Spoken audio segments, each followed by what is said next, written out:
I thought you just wanted a pretty face.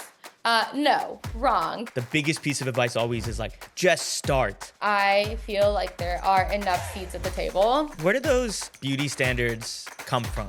Maybe try looking taller in your pictures. You're just kind of short. That sounds unhealthy. Yes, it is. It was the scariest moment of my life. How did you give yourself permission to pursue this dream? Maybe I'm enjoying this. I like it. Let me see if I can do something with this. Do you think you'd have been able to do that if you were still part-time? I booked the biggest brands I've ever booked in my career. Does that take away from, people who are models first and influencers second? Yeah, I think. On this episode, I sat down with Alysha Himani. She's a model out of New York City, originally from Arkansas, and she's quietly disrupting what we think a model is supposed to look like. Alysha is 5'3", a South Asian American woman, and she's trying to build a career in an industry that's still catching up to the idea of inclusion. She went viral last summer for breaking stereotypes at New York Fashion Week, and that moment earned her nearly 6 million views on social, and it sparked a deeper conversation on representation and self-worth. In our conversation, we unpacked the craft of modeling, the discipline, the mindset, the work that she has to put in front of the camera. We talk about whether models should still be considered blank canvases and why the idea of gatekeeping beauty standards needs to evolve. We also dive into social media, how the line between models and influencers are getting blurrier, whether it's good or bad for the modeling industry. And finally, as someone who moved to New York City to chase this dream of hers, she shares whether or not she thinks New York and other big cities still have a role to play in an increasingly digital world. This conversation really stuck with me, and I think it's for anyone who's following a creative path but doesn't want to follow the rules. Let's get into it.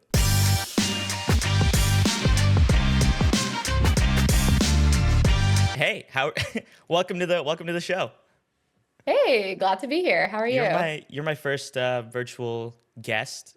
How painless has the setup been so far? Not too bad. Honestly, I'm pretty comfy and it was easy. There was a location change partway Yeah. through the setup, but I think it looks great. I'm glad. Hopefully my roommates don't mind that I'm just yapping in the living room for an hour. Just the louder, the better, for sure. Right? Okay, so you're a model in career modeling. Is that your primary job at the moment? Do you split time between that and something else? Yeah, so as of July, I'm a full-time model. And then I do take on a couple of social media consulting clients, where I help small businesses and local brands, grow followers, build a strategy, connect with influencers, things of that nature. But my main bread and butter right now is modeling. I think for a lot of creatives, that's like a big I made it moment, right? Like that primary passion that you've driven down can now sustain you full time, especially in New York, which is not easy, I would think. How long have you been in New York? Did you go there specifically to pursue this industry, or did you just, did it just work out that way, that you were already in New York and then it made sense that you were in a location that really is a capital of the industry? Yeah, so I moved here almost 4 years ago, like a little bit over 3.5 years ago, right after COVID, essentially. And New York was always the dream. Like I wanted to be in a big city. I'm from Little Rock, Arkansas, so I wanted the complete opposite, and I wanted to achieve my dreams of being in a big city and see what that was like.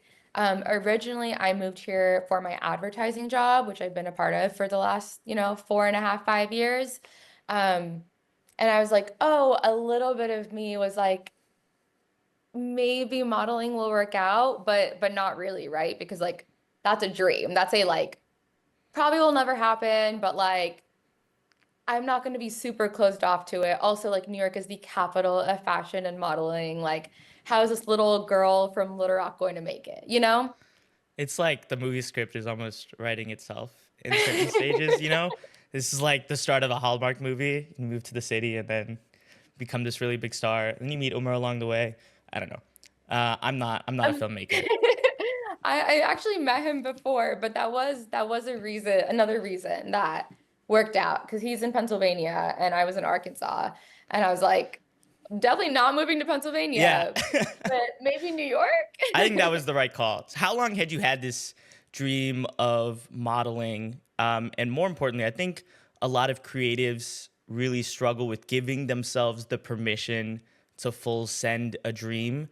What was that conversation like with yourself? How did you give yourself permission to pursue this dream?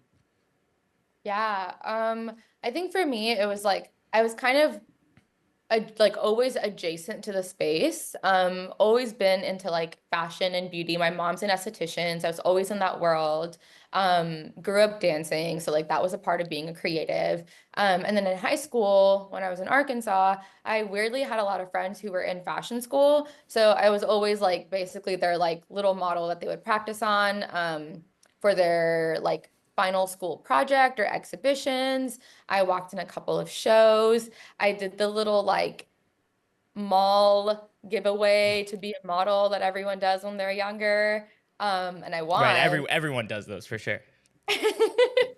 I mean, I won it, but then they were like, give us $5,000. And I was like, oh, so this is basically a scam. And like my family was not going to do that. Like my mom Yeah. was like, It's a no. pyramid scheme. Yeah. So like I was kind of always in that space, but then during COVID, I really dove into like, let me see what this is about. Let me see if I can actually do it. That's kind of when like influencers were becoming a thing, right? Content creation was really popping off. And I was like, maybe this is something I want to do. I want to learn how to take better pictures. I wasn't really able to be as creative as I wanted to at work, even though I was in marketing. And I was bored. I was in Arkansas. So I started doing little shoots of myself at home. Like I would come up with like an extravagant Were mood you board. taking those with the goal of this could lead somewhere, or was it just to try something new for like to get better at your job? What was the motivation behind that?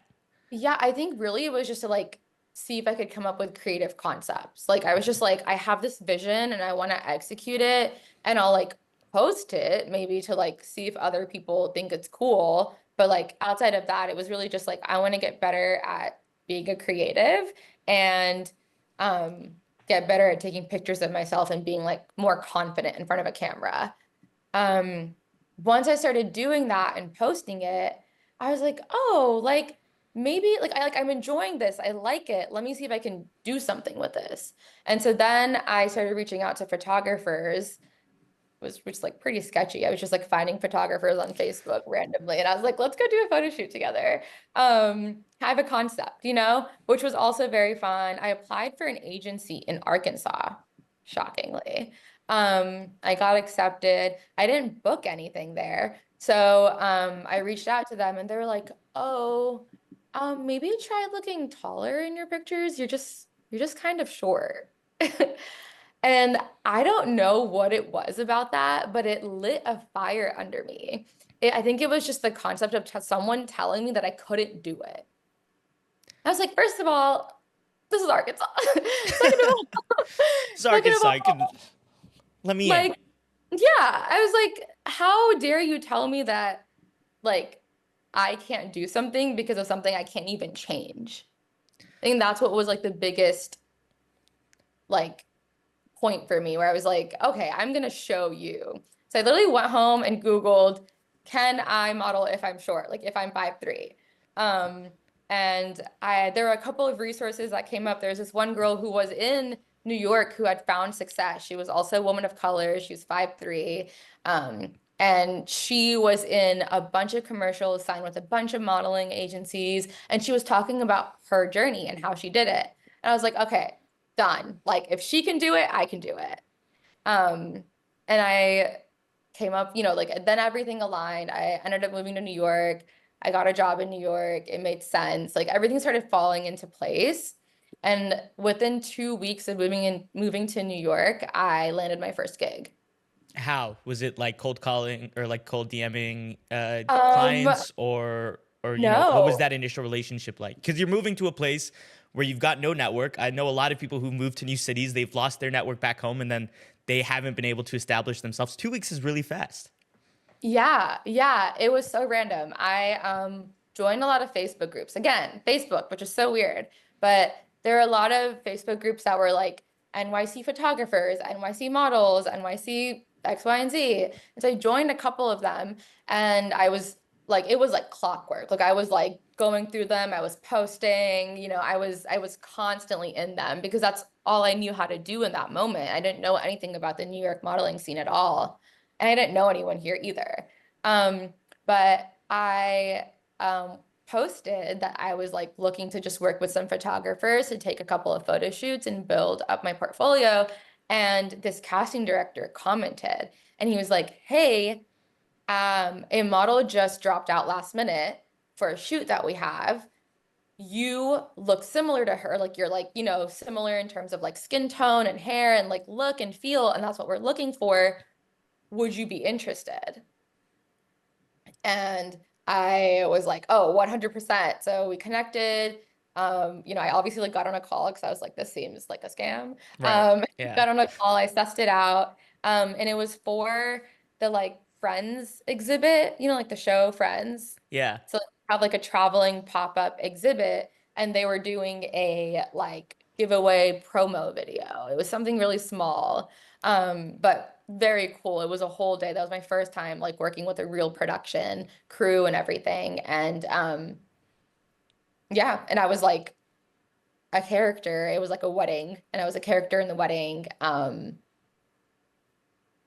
And I feel like that honestly was like the moment where I was like, I can maybe start taking this seriously in New York if it And almost, this was you were still working at your this other agency at the time, correct? I mean, this wasn't yeah, I you were took a sick battling between the two. day. Took a Yeah, yeah.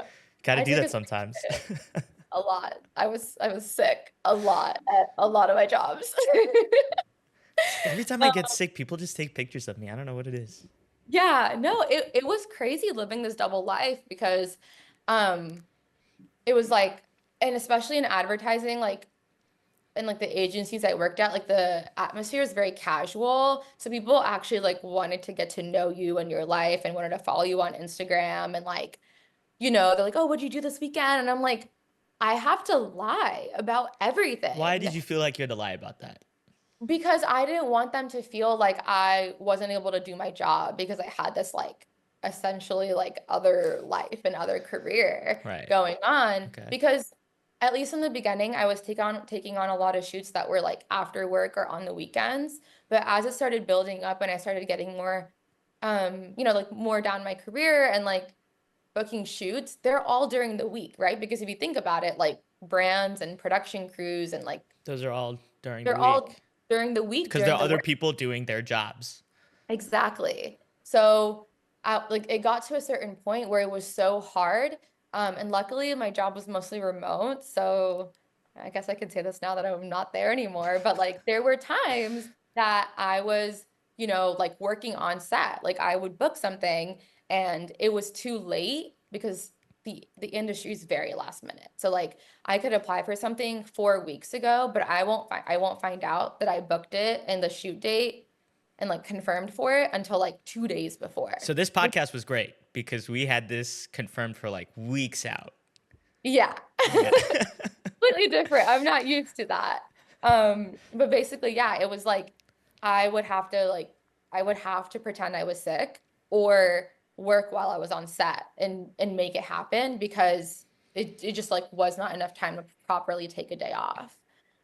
So again, always was leading this double life, would like try to find ways where people wouldn't find my Instagram, even though it was public at work. All sorts of things like that.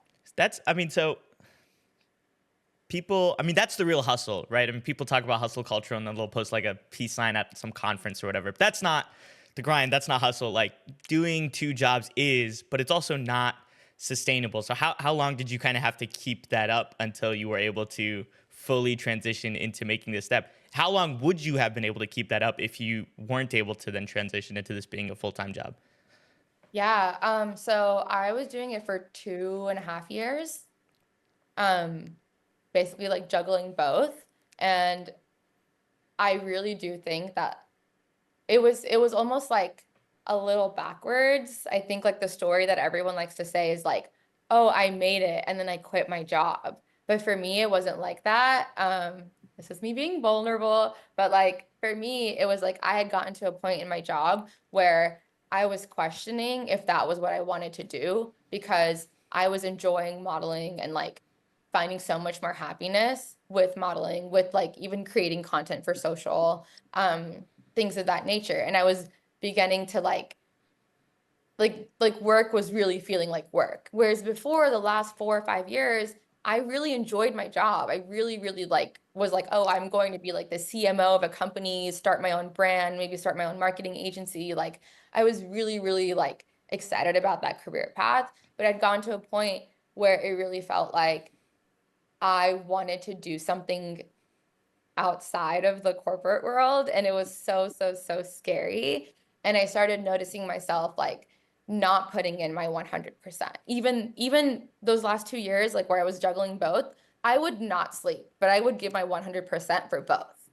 But it started getting to a point where I wasn't. Like I could see myself not doing my best work.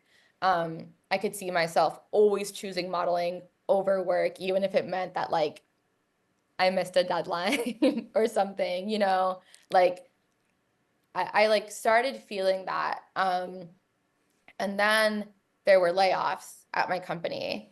And unfortunately, my whole team was affected. So at that point, I didn't really have a choice. Okay. Um, I did have a choice because for me, I think it was like, do I almost like use this as a sign and be like, maybe this is the universe pushing me because I couldn't push myself. Like I couldn't take that plunge of going full time, even though I wanted to and I was ready, but I was just too scared of like what people would think and like what my life would be and like trying to come up with a plan. Or do I just go back to corporate and try to juggle both of them together, like I was doing and basically not change anything? Yeah, which is a really tough place to be. I've been in that boat where you're battling between two things, and for the major thing that I was working on at the time, the corporate job ended up winning out. Like I just couldn't transition it into being sustainable, and I had to give up on that dream ultimately.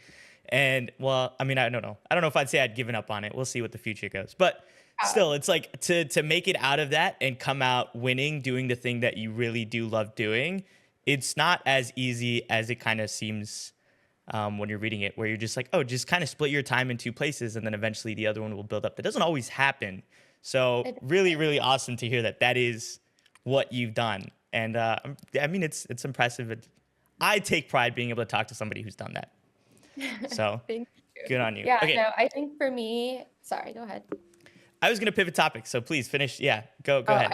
I was gonna say like the last thing about that is like it was the scariest moment of my life, and I still today I'm like, should I just like apply for a corporate, but I think for me it was like I really saw the shift that I wanted to see when I went full time. So I think a lot of people like leave their job for their dream once they get to a point where they're like, oh yeah, I'm like either like making enough money or like see X amount of success and then I'll leave. I was waiting for that point for so long and I was getting close, but I wasn't there yet. What were the For me, biggest changes that happened between this being part time to then you're laid off? Now I can commit more of my time to it. And then what was that change from you doing it part time to you doing it full time that made it seem like, oh, this could work? I booked the biggest brands I've ever booked in my career, all within the 3 months after I like Do you went think full you'd have time. been able to do that if you were still part time? Absolutely not. So how is that just more time to contribute into this into modeling? Yeah, How is that possible? yeah. I think it was just more time, being more available because even like when I was working, I think I was being more selective in what I was applying for because I was like, is this worth like when I was applying, it was like I'll apply only if this job and if I get it, like with the mentality of if I get it, is this worth maybe losing my job over or like getting in trouble with my boss or like Gotcha. taking a sick day Now or you can like take more if I had risks. just yeah, or if I had just booked something and like already done that, then maybe I don't apply for this one that's like coming up in just a couple days, right? Like I was spreading it out. I was being more selective. I was weighing out the pros and cons. Now I've been applying left and right freely. I'm fully available. If they change the dates, if they change the location, if they change anything around, if they have a last minute in-person audition, Mm, I can go. I'm just so much more available. And that's okay. made a world of a difference. Yeah, because as you said, a lot of things happen at last minute, and if you're, having to base your life off a 9 to 5 job, you're not as flexible as sometimes you need to be. Exactly. What is that called? There's a friend of mine who once described it as there's that whole saying where it's like luck and opportunity make success or whatever. So he calls that paradigm luck surface area. So it's like, people always talk about like you don't just get lucky, you do all of this preparedness in the background. And then when an opportunity happens, you're ready for it. From the outside, it just looks lucky. So he calls that luck surface area, as in setting up as many things as possible for whatever opportunity, no matter where it lands, you can maximize it. So just more surface area. 100%. I feel like that's my life story. Yes. Okay, I want to pivot into the modeling industry as a whole a little bit just because I don't know anything about it. Starting with, this might be my marathon moment if you've seen the meme of like, how long's a marathon? And then the person's like, I'm afraid that's just common knowledge. Or I think the guy goes, is every marathon 26 miles? And then they're like, yeah, that's just common Yes. knowledge. You just know that. But I don't know, maybe it won't be like that. New York Fashion Week, when is it? Because I was in New York in February a couple years ago and New York Fashion Week was happening, but but then one of your viral posts this year was about New York Fashion Week and that was like late summer, early fall. What is that? When is it? It's just always happening in my head because every time I go onto Instagram, someone's like, "Oh my God, New York Fashion Week." And I'm like, "That was 4 weeks ago. That was 2 months ago. What do you mean? When is it?" So there are two. There are two New York Fashion Weeks. There's That's actually a the fall easiest and possible spring. response. I didn't think about. And so one is in September and one is in February. And it's called New York Fashion Week, but it really is New York Fashion Month because there's just events happening throughout the whole city the entire month. And then for models, the entire month before is extremely busy because that's when you're going to castings and auditions for Fashion Week. So that's like a third of your year theoretically now would be New York Yeah, Fashion Week. basically. Okay. Um, I think my favorite part about talking to other artists and other creatives is everybody looks at their industry and looks at their art in a way that only they can see it. And my favorite example of this is there's a Michael Caine clip, the actor. Occasionally, I'll see this clip come on my Instagram or my YouTube. And it was from a master class that he taught like 20, 30 years ago. I don't know. It was a while ago. He looks young. He's super old now, so it must have been ages ago. But in it, he's giving this example of if you're talking to somebody on camera, if you look at their eye further from the camera, you come across more as timid. And if you look at their eye closer to the camera, the audience can see your eyes better.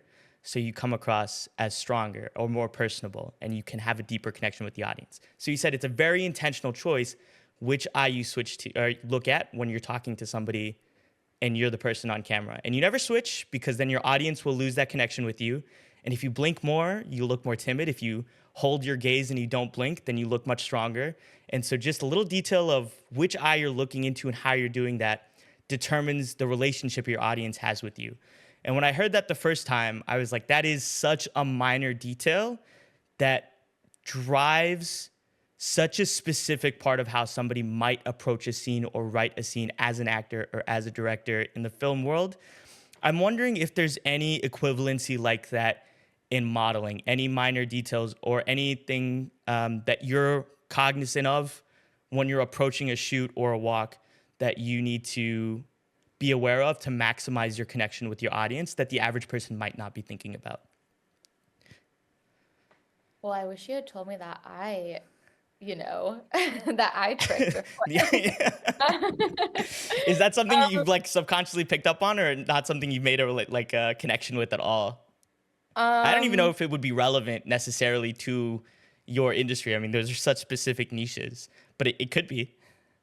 yeah, I don't know. I feel like I have to try it now. There's definitely like an element of connecting with the audience because I do a lot of video recently. Um, and like, oh my God, photographers and videographers love to say like connect with the audience and like play with your eyes, like tease them with your eyes. And you're like, how do I even do that? Okay, so how do you do that? Because I have no idea. I mean, mine's kind of silly, but I just act like I'm like trying to flirt with someone at a bar and like trying to get them to come over. Okay. Um, so those are like the eyes I would make into the camera, and it just is like fun and flirty. I don't know where I picked up on. Oh, go ahead. Go ahead. Go ahead. So I don't know where I picked up on this, but I once heard that when a model is walking down a runway, there's always like, oh, their faces are so blank, but that's intentional so that you're almost a blank canvas for whatever outfit you're showing off. So all of the attention is on the fit. Is that, I mean, is that correct? Is that just an assumption I've been making my entire life, or is that something that's relevant to walking That down a is runway?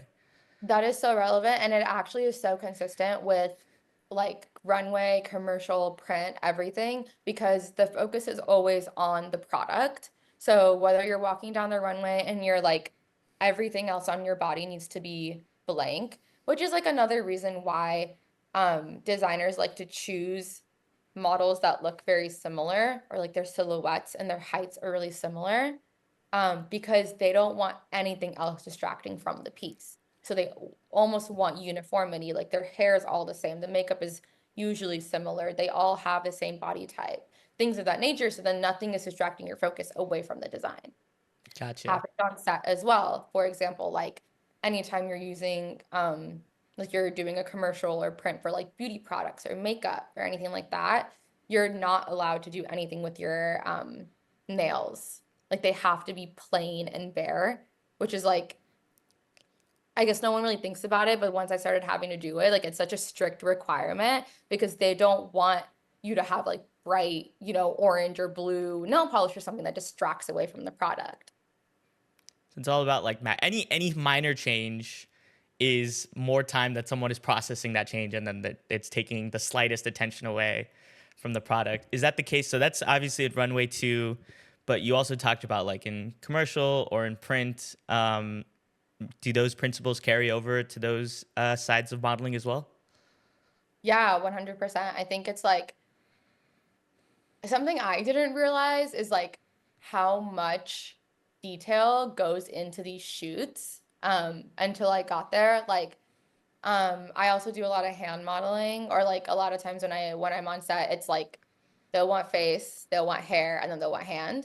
And so um it is it is so interesting to see like how specific each movement needs to be, or each angle needs to be, or like every single detail that they're paying attention to. Like if you're doing product photography, like the logo has to be showing, it has to be tilted like exactly 45 degrees. Your one vein can't be showing. Like it has to be like turned a specific way. Like it's insane how many details and how much goes into it. But like we see it on a website and you're like, okay, it's just a whole like a hand It's just holding. somebody holding this perfume bottle or whatever, or this pair of Yeah. keys. Exactly, but I'm like in this like position, like laid down. They have like blankets under my knees. I'm like resting my head on something, and like I'm in this like weird position just so that they could get the right angle that they're looking for. You got to do whatever you need to for the shot. I think something I also didn't realize is like a lot of campaigns are shot um way ahead of time, so they're always in opposite seasons. So, for example, if you ever see like a swimwear shoot, it's done in the winter. And if you see a sweater or a winter apparel shoot, it's done in the summer. So the models are dying basically. Um, Right.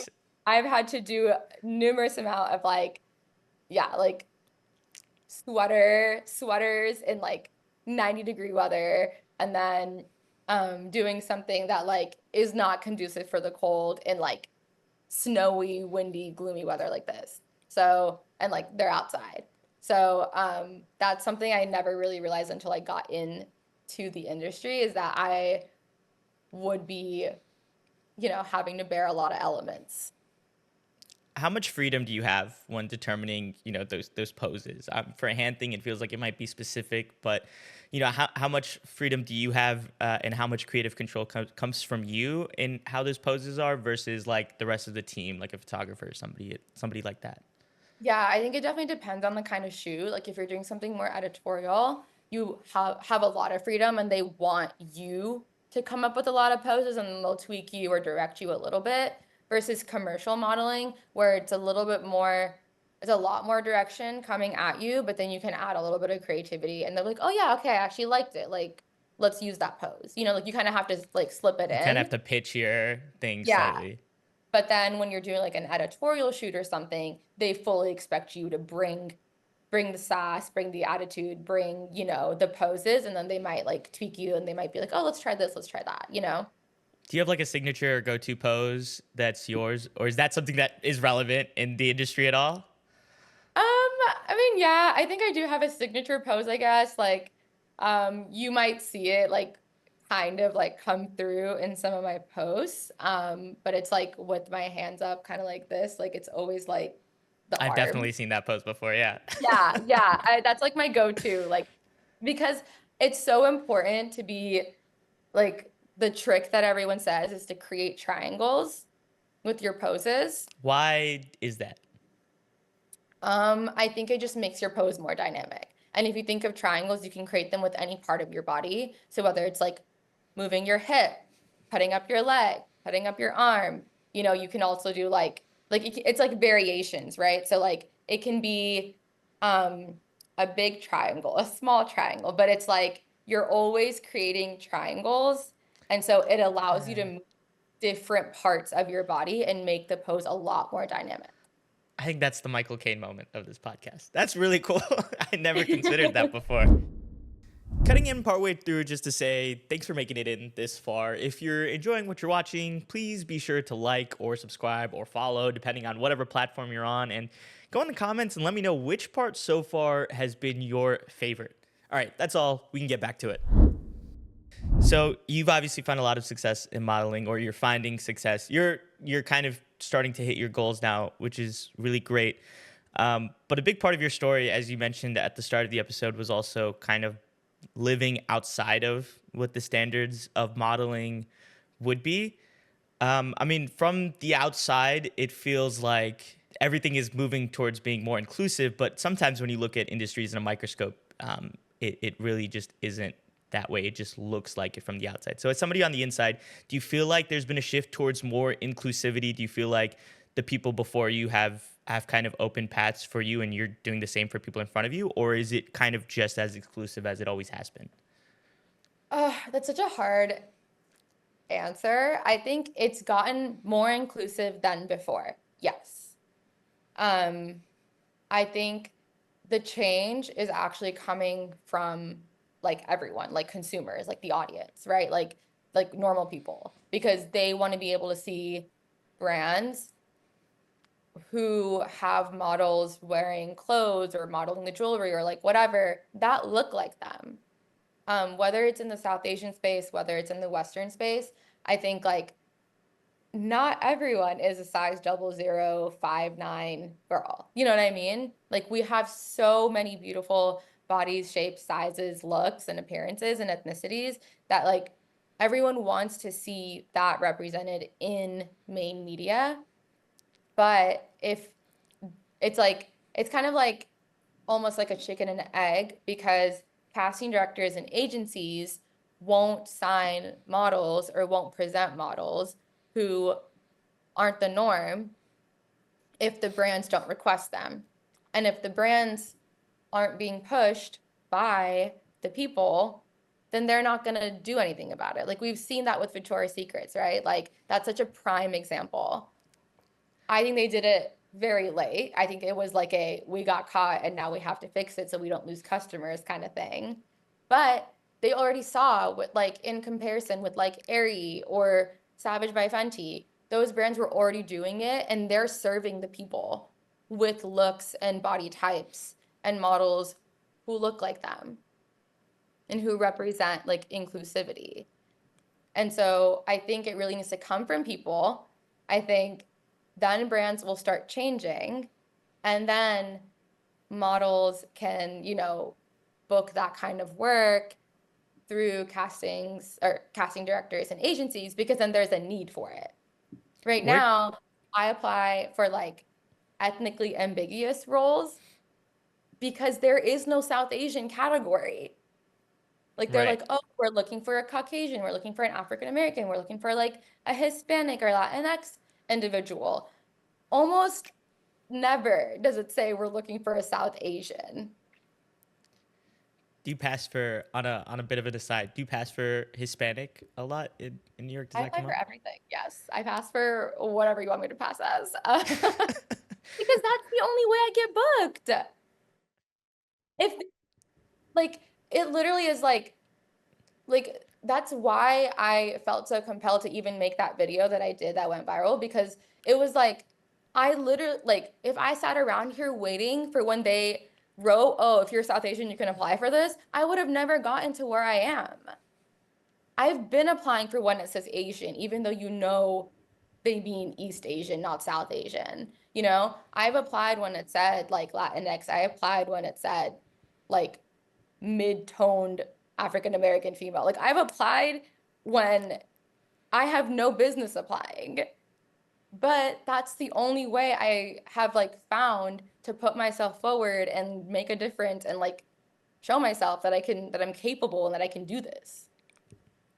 Where do those beauty standards come from? That you have to be 5'9" and you have to have a certain waist size and you have to be a certain color.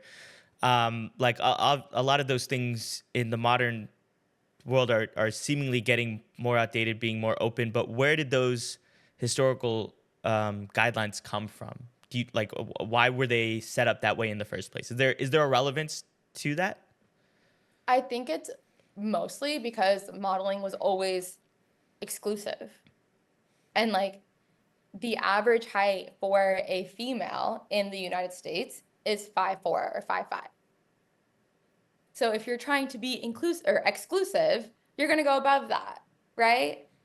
And then when you're in fashion school, the mannequins that you're given are all extra small. It takes less fabric. And when you're making gowns and things of that nature, I feel like, obviously you want the length. I mean, even our South Asian designers do this. They make lehengas that are only meant for someone who is like 5'8" or above, whereas the average South Asian woman is 5'3". So I think it's like trying to create this world of exclusivity, and you have to look a certain way to be part of this club and to be unique and rare and enamored, versus and then like obviously like tying into like European beauty standards. I feel like those, kind of go hand in hand. But I think it's like really, really set to show that only a specific type of person can get to that level or can model the clothes or can, achieve that kind of success. Um, because when you think of model, that's what you think of, right? It's like, oh, like you're so good looking that you get paid to do this, right? Like that's Yeah. that's that's what you think. And so it has to be someone that like you aspire, achieve to be, and that's kind of how it was created. The Newsweek article found a specific comment to one of your videos that said there's a reason that models are supposed to be that tall. That's what somebody replied to your uh, Instagram reel about being 5'3" and the audition said 5'9". So that's kind of pointing towards this old archaic system, right? That we're moving away from. Yeah, I mean, so many people still think that. And like I've actually talked to so many designers about this as well, and I'm like, and they're like, sorry, like I would love to have you model. I have nothing against you. I think you're great. I just made the clothes and the clothes are so long. Okay. And I like to me it's like make the clothes shorter. More people can wear it if the clothes were shorter. You know what I mean? But like it's like it's just one of those things where it's like this is how it's been done, so that's how we're going to keep continuing to do it. So let's say the industry is moving away from that. It's important the industry moves away from that. Is there, it's all, I would imagine, in the pursuit of a beauty. And, as they say, beauty is in the eye of the beholder, whatever, whatever. But is there a line that we should be aiming for? for what it means to be a model and what it doesn't? Or should that just be, should there be a new set of guidelines is what I'm getting at, or should it just go all the way to infinity, essentially? Yeah, I think that's the problem you run into, right? Which is Why are why those lines set, and then where do you draw the next set of lines? Do you draw the next set yeah, of lines? yeah. Well, like, and I think that's hard, right? Because it's like, who am I to tell someone if they're pretty enough or not? Like that's not up to me. That's not really up to anyone, to be honest. I think everyone brings about a beauty of their own in their own unique way. And I think really it comes down to talent, opportunity, and like the type of modeling you want to do. I also think like not everyone is comfortable with the spotlight or in front of a camera and can look natural and can like perform. I think even for me, it was so hard. There are a lot of times where I have to eat on camera, and it is actually so hard to eat on camera and look good. Yeah, no, yeah, Um, that sounds like impossible. no, it really is. And I honestly, I never booked those because I don't think I look good eating on camera. I still haven't mastered that. I might need to take some classes. But like, I think it's a combination of like confidence in front of the camera and talent and skill and being confident in yourself. So much of modeling, I think, is like not, oh, I just think I'm pretty. It's like, despite whatever imperfections I may have or I think that I have, I feel confident in my own body and I want to radiate that to anyone who's looking at me. I really love that because I didn't think about that when I asked this question. So it's not like saying a new line of like, oh, this person has to be 5'8" and have this waist and have this skin color, but it's kind of those internal factors of portraying confidence or portraying energy. So let's say we got rid of all of those physical attributes. What should those kind of mental skills or mental emotions that you display are, like confidence and other things of that nature? What should somebody kind of prioritize on projecting with their audience? Yeah, I think like I mean, yeah, confidence is definitely number one. I think being able to speak to a camera and like not making weird faces. Like I think just like confidently being able to speak to a camera, doing actions in front of a camera. I think honestly a lot of modeling is moving towards like there's like this like blurred line between influencing and modeling right now, and a lot of brands look for people who can like be an influencer on camera but not necessarily have the following, because they don't want to choose you because you have a following. If they're choosing you as a model, they want to choose you as a model, but they want you to be able to do those sorts of things like talk to a camera very naturally, do actions, do your makeup while talking, things like that. So I think it's like a lot of that. They also ask a lot of personality questions, which is something I didn't realize. I'm like, I thought you just wanted a pretty face.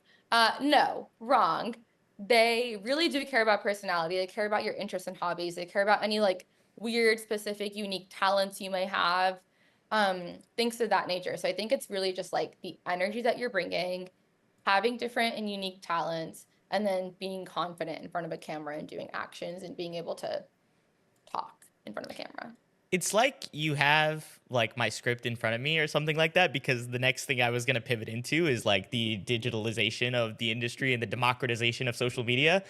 Yeah, I mean, you specifically said brands are looking for people who are comfortable talking in front of a camera like an influencer would, but they're not necessarily looking for influencers. Is that because that defeats the purpose of being like a blank canvas? If you're looking at somebody that you recognize, you're not focusing on the product, you're focusing on the person.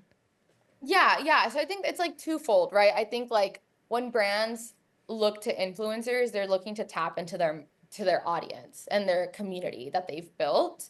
And it's like, oh, it's almost like endorsing the product to their community and building that strong connection that they already have. Versus if you're choosing a model, it's like, okay, the model is just like demonstrating how to use the product or like why to use the product without tapping in to that community or that specific target audience. So I think it's a little bit different.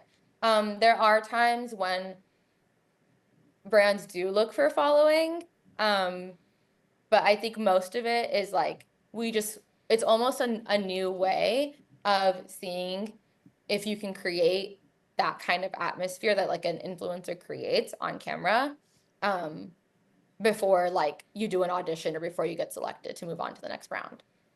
So going back towards New York Fashion Week, every year that comes around, I always see like influencers getting all of these amazing photo shoots, all of these amazing runway walk opportunities, getting to be a part of these big brand collaborations.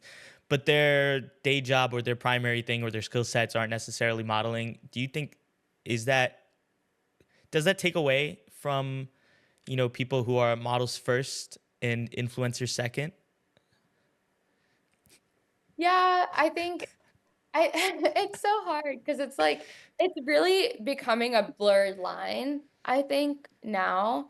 Um, I've seen a lot of influencers who have transitioned and become models or who do both. I've seen a lot of models who have a big following, and like there's just a lot of gray area right now. I don't think there's any like right or wrong or like anything like that. I think how I like to think about it though is typically if a brand is choosing a model, they're choosing you for your look and for your like ability, like your skills in front of the camera. And then if you're choosing an influencer, you may like their look, you might also like their skills in front of the camera, but you're really trying to tap into their audience and community that they've created. So like in my head, that's kind of like the differentiation that I see.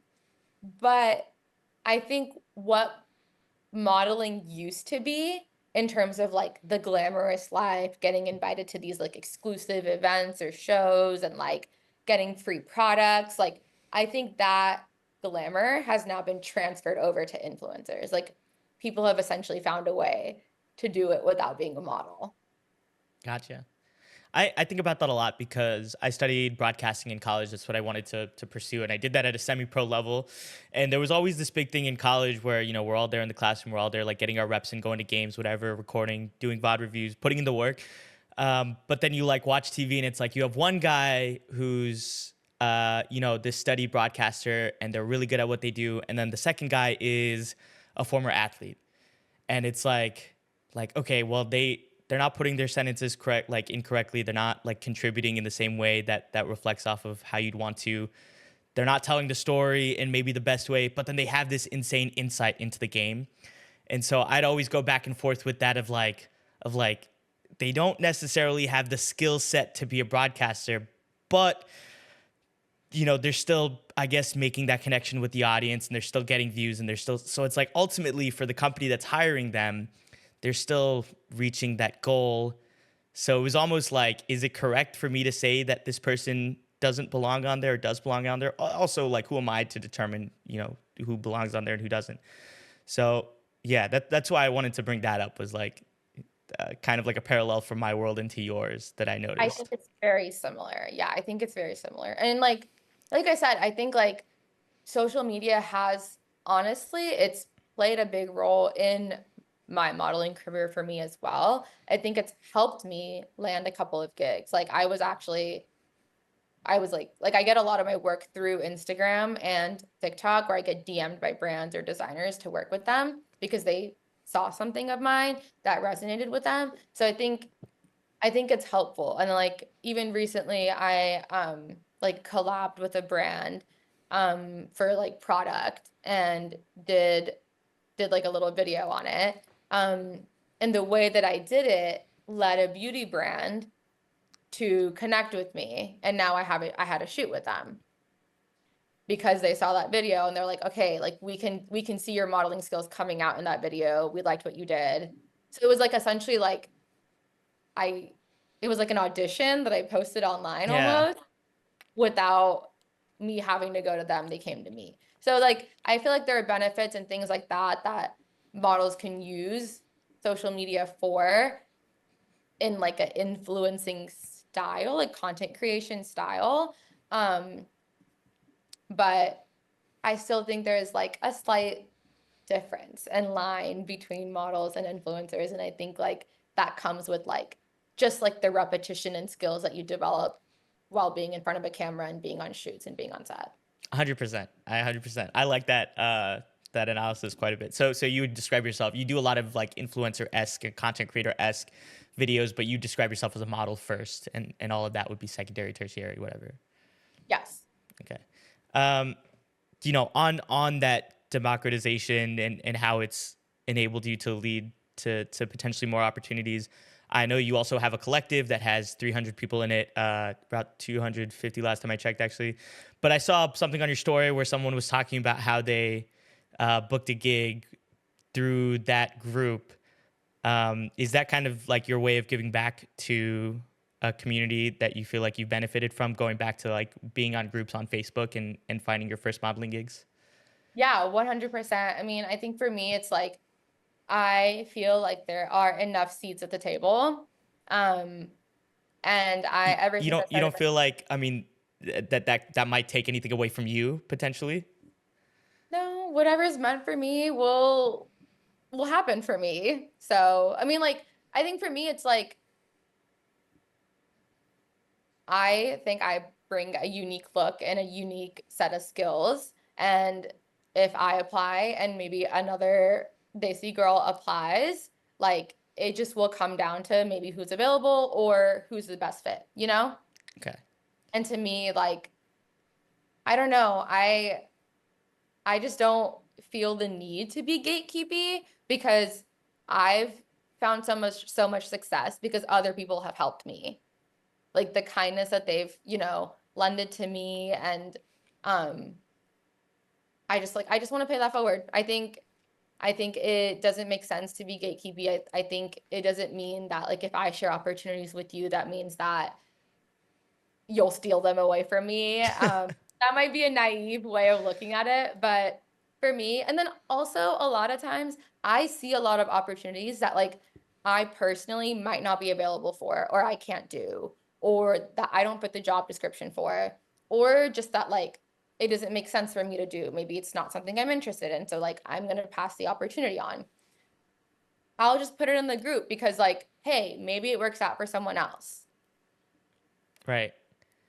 That's yeah, I think that's something that I think I've talked about this on previous episodes, like that I struggled with at one point where I'd see other people as competition, and I had to make this change of it's not the case. Like I can learn stuff from them, they can learn stuff from me, and it's great actually to see everything getting wider. And if anything, it pushes me to become better also. And so 100%. I mean, seeing it's that it's change. hard. I'm not gonna say I haven't like fair share of being Yeah. jealous or like being a little competitive, but I think at the end of the day, it's like if I'm sharing opportunities and helping other people, somehow the help will come back and like a good karma, essentially. Like if I'm helping people out, they'll help me out. If I'm saying people's names in rooms, they'll say my name in rooms to find opportunities. So I think for me, it's just like I want to create a community also that like uplift, like we all uplift each other. And I want to show people that they can pursue these like creative career paths that they're interested in. Like there's a way to do it. There's a way to help each other out. There's a way to like make it happen. And I think, at least in New York, sometimes the South Asian community is a little gatekeepy or keeps things in their circles. So I kind of want to break that up a little bit. Is that how much of that do you think is like intentional gatekeeping versus like accidentally just people sticking in their comfort zones with what they know? I think it's like a combination of like what you just said, right? It's like the like competition, like if I tell someone else, like if they're only looking for one South Asian girl and I submitted, but I also tell you about the opportunity and you submit, what if you get it and I don't? Right. I think it's a lot of that. So they like keep things to themselves or they'll only share it with like their close friends or whatnot. And then the opportunity always just stays within that circle or within those group of people. And if you don't even know about the people or the circles or the opportunities, you're never going to be able to do that, And so I think for me, it's like, again, there are enough seats at the table. And if we don't open up these opportunities, then how are we as a force going to like break into the industry? Oh, that's really good. They're like, I'm the only South Asian model, then how are there even going to be more castings for South Asian models if there's only one in the industry? You know what I'm saying? So Right. like my goal is like let's flood them with many South Asian models so they don't have any choice but to start casting us. Yeah. Fill the supply and then the demand will follow. There's something economical in there for sure. I was gonna say I did major in business and economics. There you So. go. Putting that degree into good use. So I want to touch on two things before we wrap that we briefly mentioned, but we didn't have time to dive into. So you talked about, your first opportunities going through Facebook groups, and connecting with people. I think a lot of people say when you ask someone their advice, they're like, "Oh, how do you do this?" The biggest piece of advice always is like, "Just start." And I agree with that. But then also I'll be listening to people and I'm like, but what does that mean? Like how do you just start? So you said you had a portfolio already. How did you make that portfolio? Did you make that yourself? What were the steps that it took to build that first portfolio to first get your foot in the door in the industry? Yeah, I think so. I think along with building a portfolio, I think taking digitals is really important. And that's just like photos of you wearing all black, no makeup, and like different angles of your face and body. And those are Um, things you can do yourself. you can do it on an iPhone yourself on a blank wall with some like natural light from your window. Like very simple, do it at home. That's definitely the first step I would say because anytime you're applying for an agency or for a gig, that's the first thing they're going to ask. Going back to like that blank slate, look, they just want to see who you are without makeup, in your natural element so that they can build a vision of like this is how we want her to look, for whatever we're working on. I would say that's always the first step. Those are also those photos for some reason, they're just hard because you have to be your most vulnerable self, right? You have to like have no makeup, you have to like pose in these like conventionally unattractive angles and Yeah. like make it look good. It's So weird I because you're like like trying to capture the thing that most people are insecure about, like at the most. And it's like, okay, I need to dive into my deepest insecurities and just put that on display here. exactly. And that's also the point that stops everyone. Like I feel like so many of like the girls that I've been talking to and kind of helping, it's like they're like, oh well, like my digital suck and like I should just like quit while I'm ahead. Like I should just stop. And I'm like, me till this day, models who've been doing this for 10, 15 years who are much more accomplished than me, they still feel like that. Everyone feels like that because it's so hard being that vulnerable, but it's what you got to do. So I feel like that's the first step. And then the second step is yes, building your portfolio. So I think for me, it was really just reaching out on Instagram DMs or Facebook groups in your city. So I would like find, like for example, like how I did, which was like, NYC photographers or like stylists or makeup artists. Reach out to them and be like, hey, I'd love to do a collab shoot. Would you be interested? Supply them a mood board. Um, and then, either you like split the cost of a studio, you could do it outside. If you have a space that makes sense, you could do it there. But it's really just like building up ways to show your versatility in photos. So like, and then it's just thinking about like what kind of brands you want to work with, right? So if you're like, oh, I want to work with Nike, do an athletic shoot.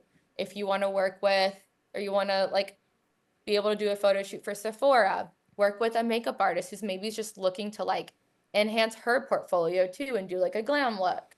If you want to, I don't know, work with like a food brand, work with maybe partner with a restaurant or something. Like I feel like it's just like finding those unique ways to not spend a lot of money, um, and get that practice in to build your portfolio. And then once you're at a good place, we're like, okay, I understand how to pose in front of a camera. I understand what works for me, what angles work for me, what expressions work for me.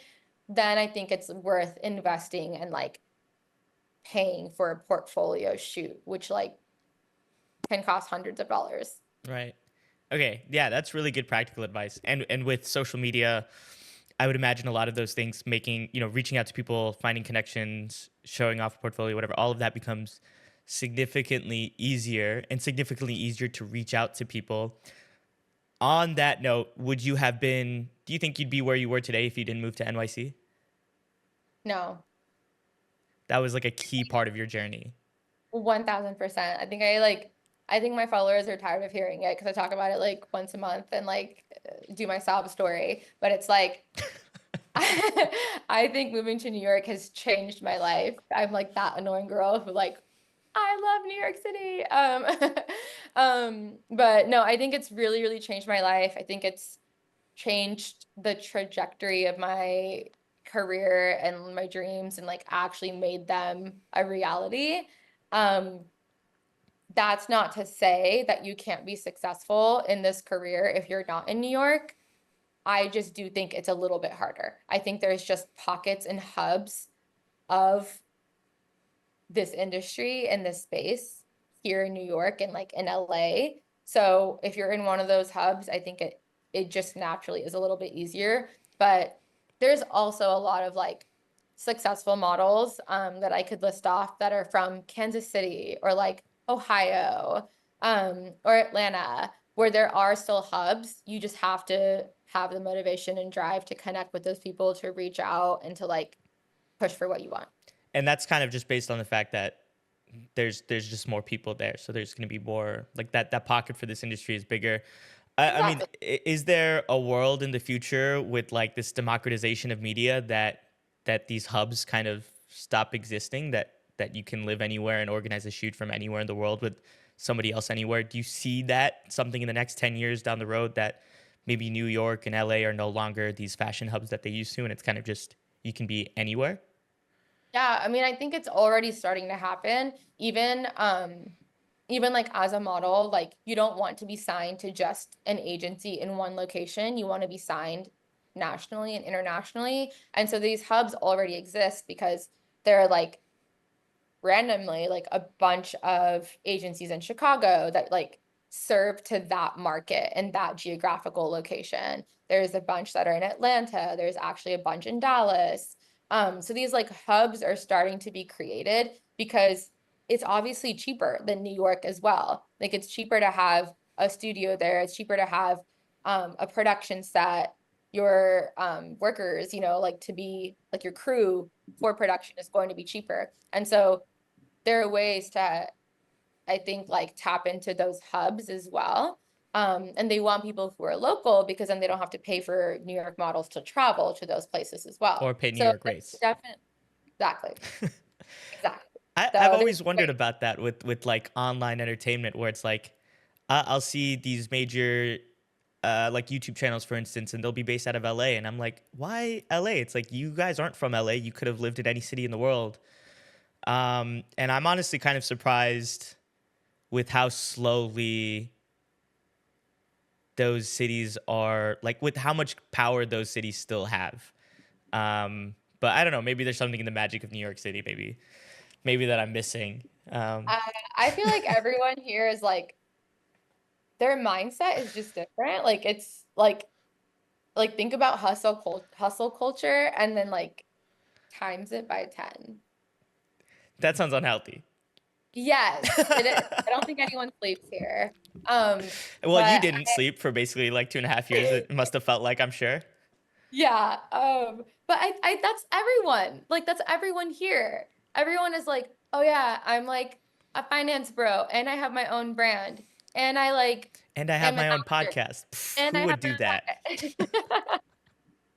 But it's just like everyone has like three or four career paths here. It's like the common thing. Everyone's trying to make it, everyone's doing things, and I feel like it's just so easy to be motivated by everyone here because they're all trying to achieve this dream and it kind of brings you closer to anyone and everyone you meet and like create that community because it's like we all get it. We all are trying to like achieve this goal of ours and quit our like day jobs that just pay the bills, you know? Right. I think, yeah,